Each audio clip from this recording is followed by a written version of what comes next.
Ciao, benvenute e benvenuti su Green Tech Tales. Io sono Valeria e ogni settimana qui su Green Tech Tales vi porto delle notizie, delle risorse, dei risultati di ricerche scientifiche e da qui partiamo per capire dove siamo nel mondo tech quando si parla di sostenibilità e di impatto ambientale. Oggi ovviamente due notizie e per la prima vi parlo di un'estensione per il vostro Visual Studio Code. Oggi infatti per la prima notizia parlo nello specifico agli sviluppatori o comunque a coloro che ogni giorno si svegliano, accendono il loro PC e aprono il loro IDE preferito. In questo caso VS Code, mi spiace per tutti coloro che sono team PHP Storm e le altre famiglie, però mi spiace, oggi parliamo solo di VS Code. Ma cosa c'entra un'estensione VS Code con la sostenibilità e con ciò di cui parliamo in questo canale? C'entra perché una sviluppatrice inglese ha sviluppato un'estensione per Visual Studio Code chiamata VS Carbon. Questa estensione nasce da un'idea, ovvero dal fatto che per ogni nostro commit in realtà possono esserci tante altre operazioni che vengono effettuate. Possono esserci dei test, delle pipeline CI/CD, delle cloud function e tanto altro. Ognuna di queste operazioni però si porta dietro un certo quantitativo di energia richiesta. Infatti non ne abbiamo mai parlato nelle scorse puntate, ma anche i nostri commit in realtà si portano dietro appunto un certo quantitativo di energia consumata. L'idea quindi vuole essere quella di informare lo sviluppatore su quella che è la carbon intensity attuale di un certo luogo in cui lo sviluppatore ha impostato la sua residenza, tra virgolette, o comunque quella che vuole prendere come riferimento per il dato della carbon intensity. Il focus di questa estensione di VS Carbon non vuole essere quella di insegnare qualcosa, ma quella di dare proprio un numero che poi a lungo andare può diventare un valore da prendere in considerazione per prendere determinate scelte.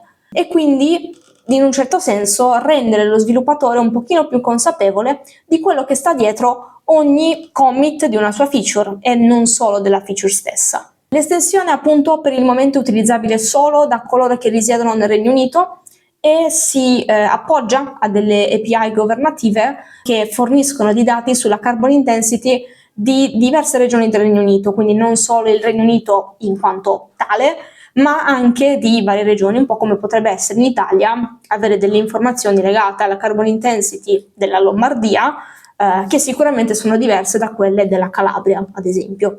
Non me ne vogliono gli altri delle altre regioni, sono le prime due regioni che mi sono venute in mente. Una volta recuperata la carbon intensity, questa viene mostrata nella barra di stato di VS Code, che per intenderci è quella in cui viene mostrata anche l'icona di Copilot, ma anche l'icona per le notifiche, quindi la campanellina.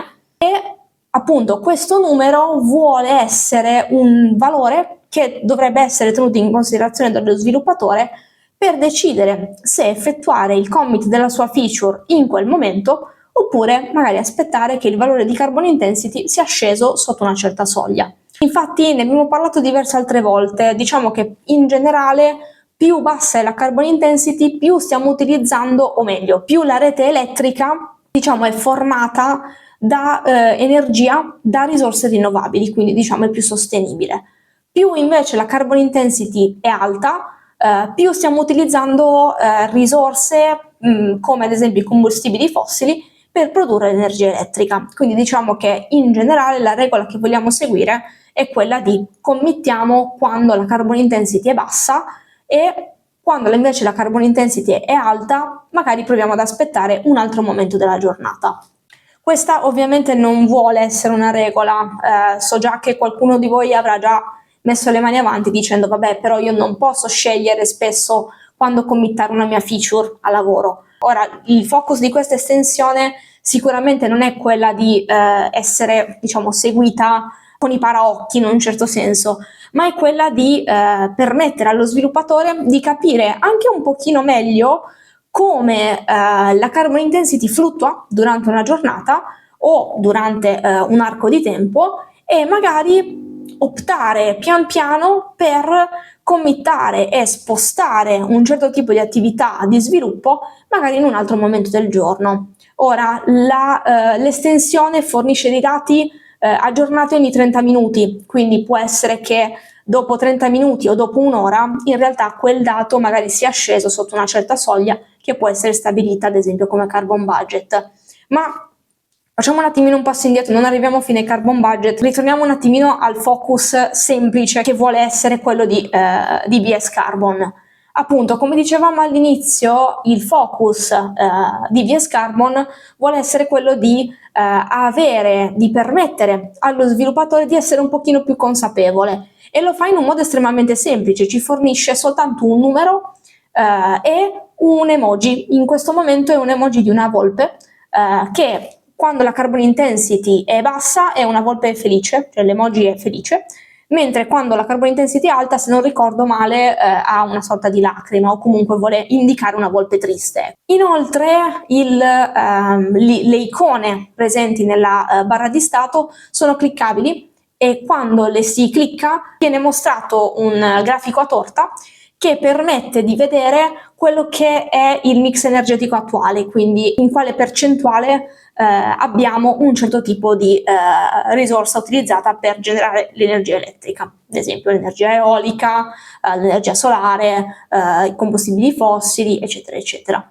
Quindi, per tirare le somme, quali sono i benefici? I benefici sicuramente sono quelli di avere un'informazione semplice, un numero, costantemente lì che possiamo andare a controllare e fare delle scelte, magari non subito, magari nei primi tempi provare un pochino ad analizzarla e magari a fare un po' più di attenzione a quella che è la carbon intensity quando committiamo e quando dobbiamo farlo e a lungo andare magari provare a scegliere quando committare in base all'informazione che ci fornisce questa estensione. Infatti avere sotto mano un'informazione legata al mix energetico e alla carbon intensity può permetterci, sul lungo periodo, di, come dicevamo all'inizio, adattare quelli che sono alcuni flussi di lavoro, alcuni nostri commit.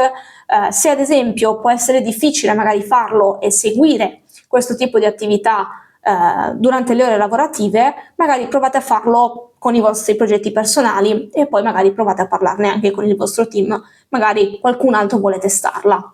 Tra le feature future di questa estensione, la sviluppatrice ha già raccontato qualcosina, sicuramente verranno aggiunti degli alert legati alla carbon intensity quando ad esempio supera una certa soglia, e magari aggiunte anche delle notifiche su VS Code o anche degli hook pre-commit, quindi si va anche in qualcosa di un pochino più approfondito in questo caso. Un altro punto che sicuramente verrà approfondito è la gamification. Infatti questa estensione non vuole essere soltanto utile, ma vuole anche dare qualcosa in cambio rispetto al suo utilizzo. E ovviamente la gamification è estremamente utile in questo senso. Questo perché? Perché quando si parla di sostenibilità spesso lo si fa in termini magari un pochino pesanti, è particolarmente difficile capire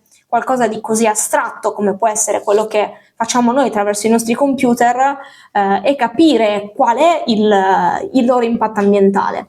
Questa estensione vuole mettere un ponte tra queste due informazioni, quindi tra quello che facciamo e quello che può essere la conseguenza sul nostro pianeta e che cosa si porta dietro, l'abbiamo già detto all'inizio.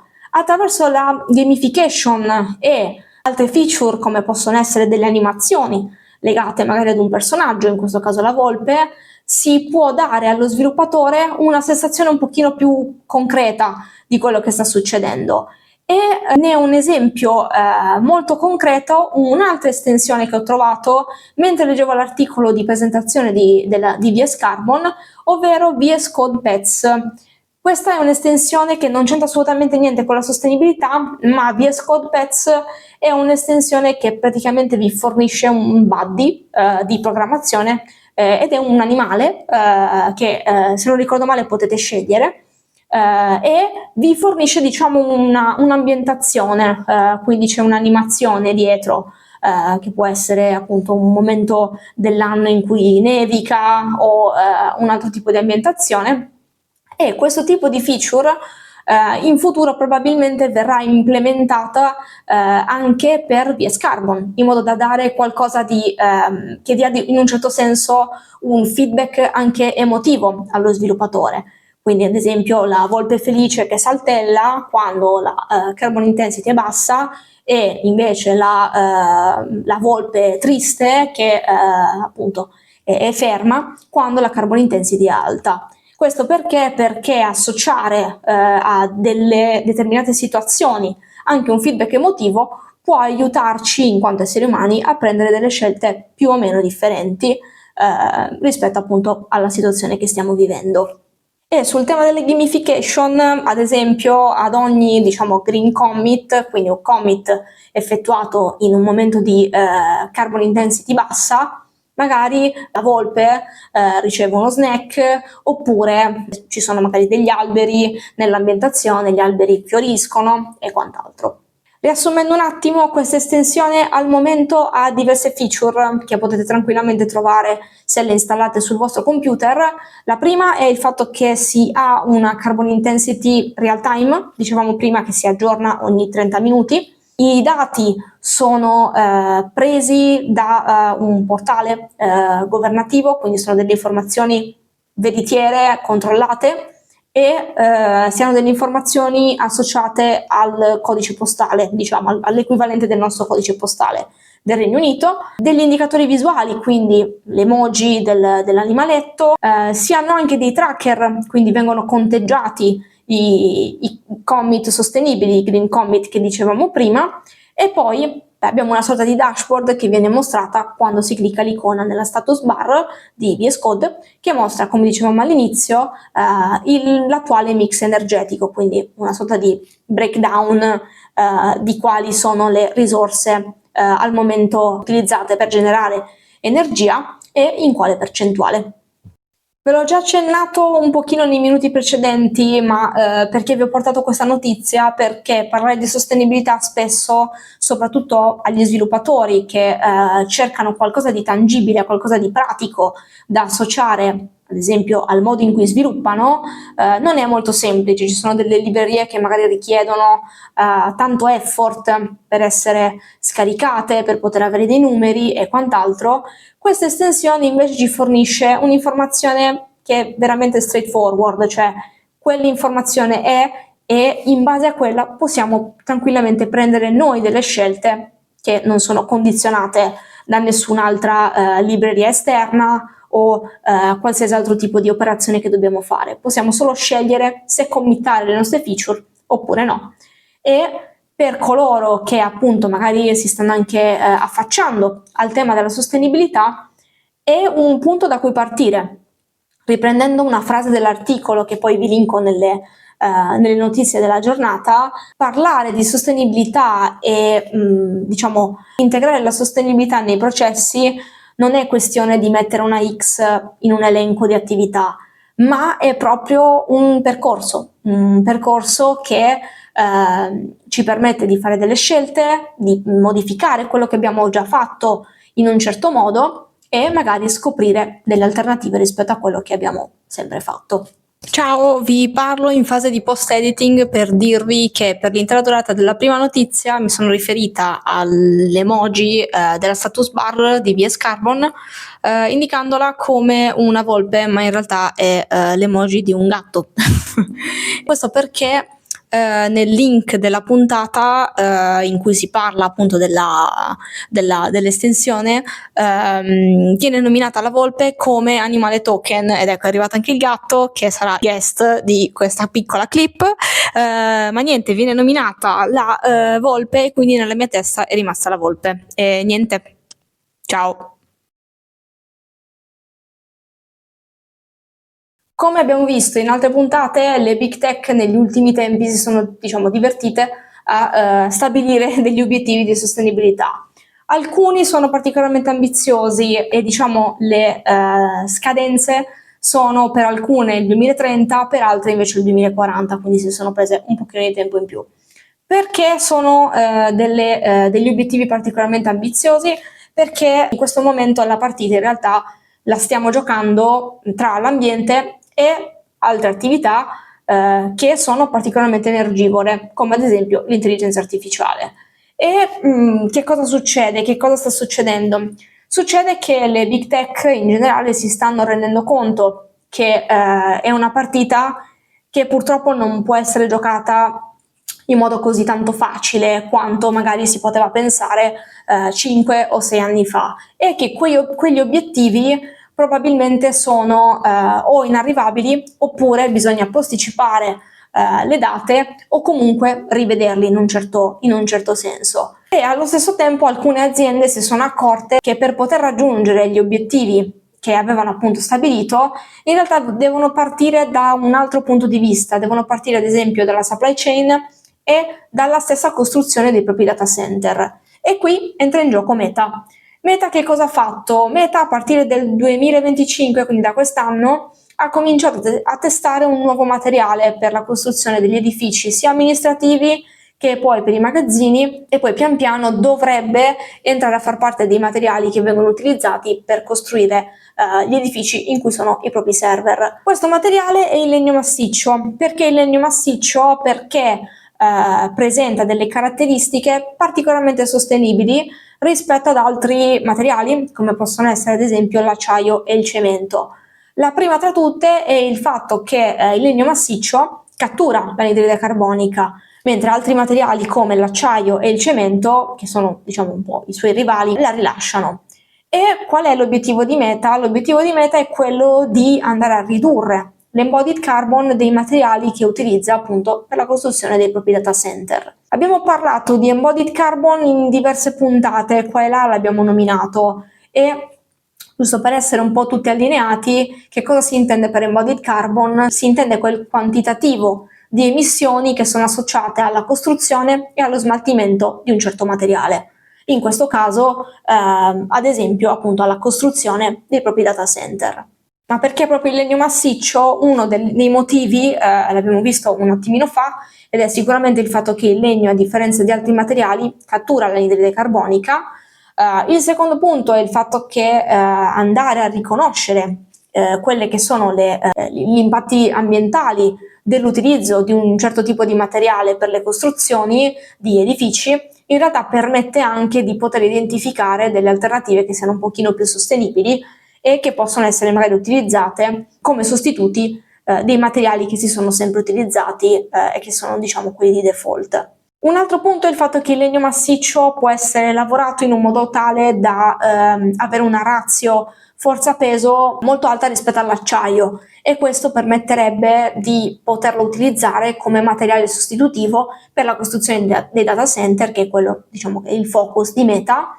Un altro punto che per gli Stati Uniti è qualcosa di estremamente importante ed è il fatto che è un materiale estremamente resistente al fuoco per alcune sue caratteristiche naturali, e un punto che ci tiene a sottolineare Meta nel suo articolo in cui ha presentato appunto l'utilizzo di questo nuovo materiale è il fatto che secondo alcune ricerche del biophilic design l'utilizzo di materiali come il legno massiccio all'interno dei luoghi di lavoro ha dei benefici anche sui lavoratori.